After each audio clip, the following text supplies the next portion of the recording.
Ayan, mga lalabs. Isaw siya, mga lalabs. Ang sarap nito. Natuyo na siya. Ayan. Pinatuyo talaga. Pinatuyo. Ang sarap siya. Malutong na siya, mga lalabs. Ayan. Diba? Kakain na naman si Samuok ngayon ng isaw. Para na siyang prinito. Ayan. Ang sarap. Ang sarap nito, mga lalabs.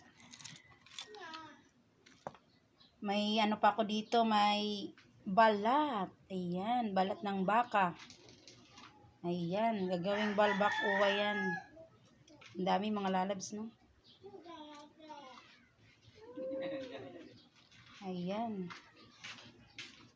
Dito tayo, oh. Ang sarap nito.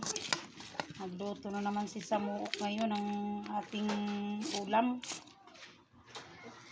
Ayan. Ang sarap, mga lalabs. Miga love shoutout sa inyong lahat. Sa mga kumakain ng isaw. Ayan. At saka kumakain ng balat ng baka.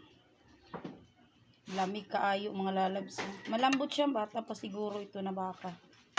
Kasi malambot siya. Yung iba kasing baka matigas pag gulang na. Ito saglit lang siya pinakuluan. Then lulutuin na siya para balbacoa. Ayan. Ito. Tikman natin, mga lalabs. Ang sarap. Sarap sa kanin, mga lalabs. Ayan. May kanin ka. Marami akong mapapakain na naman itong kanin. Kain na naman si Samuok. Talagang lulutong na siya. Sarap.